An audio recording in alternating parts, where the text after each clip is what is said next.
कुन विषय महत्त्वपूर्ण हो र कुन विषय महत्त्वपूर्ण होइन मैले भनिरहेको छैन। मान्य सदस्य उठाउनु भएका कुनै पनि विषय महत्त्वपूर्ण हो, सबै विषय जनताकै विषय हो, सबै विषय राष्ट्रकै विषय हो, यसमा दुई मत रहेन। आजको सांसद बैठकमा के भयो त अनि के कुराहरू उठे सबै कुराहरू यहाँ यो भिडियोमा छ, पुरा हेर्नु होला, लाइक कमेन्ट सेयर गर्न चाहिँ नबिर्सिनु होला। मान्य सदस्यहरू, मैले विपक्षी बेन्चतर्फ सबै दलका मान्य सदस्यहरूलाई विषयवस्तु राख्न समय दिइसकेको छु, समय आइसकेको छ, मेरो ध्यान आकर्षण भएको छ। अब हामी कार्यसूचीमा प्रवेश गरौँ। केही हुन्छ, मैले मान्य सदस्यलाई आकस्मिक समय माग्नु भएको छ, म दिन्छु, बस्नुहोस्, अहिलेलाई बसौँ।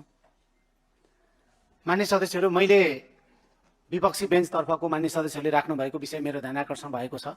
भर्खरै बैठक सकेर आउनुभएको मान्य सदस्यले राख्नु भएको विषय पनि ध्यान आकर्षण भएको छ र अब छलफल गर्दै जाउँ।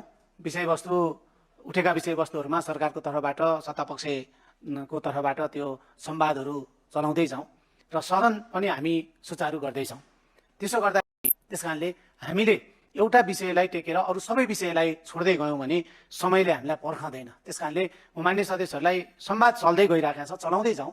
आज पनि यस पछाडि सदन सकेपछि संवादहरू गरौँ, भोलि पनि संवादहरू गरौँ। त्यस कारणले सदन अगाडि बढाउनको लागि म मान्य सदस्यलाई सहयोग गर्न अनुरोध गर्दै आजको कार्यसूचीमा प्रवेश गर्न चाहन्छु। आज पनि केही मान्य सदस्यहरूले आकस्मिक समयमा बोल्नलाई आफ्ना नामहरू टिपाउनु भएको छ।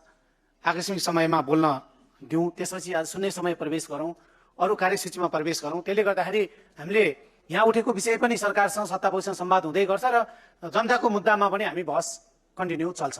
यसले हामी सबै पक्षलाई र जनताको लागि पनि यसले राहतै हुन्छ भन्ने मलाई लाग्छ। त्यस कारणले मान्य सदस्यहरूले बसेर, मैले यहाँहरूको सबैले भनिराखेको कुरा ध्यान आकर्षण भएको छ, बसेर सदन सञ्चालन गर्नको लागि सहयोग गर्नुहोस्।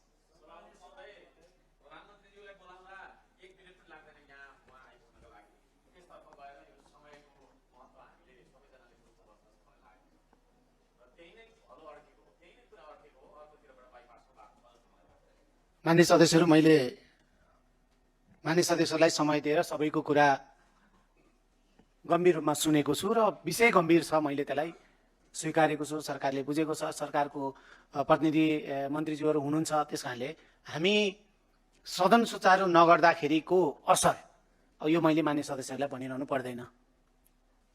त्यस कारणले बसौँ, सदन सुचारू गरौँ, संवाद पनि सँगसँगै गर्दैछौँ।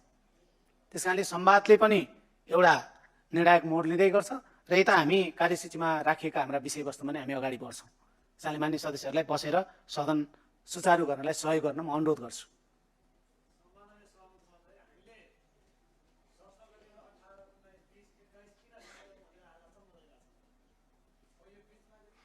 मान्य सदस्यहरू, अब यो बैठक आजै 15 मिनटको लागि स्थगित हुन्छ।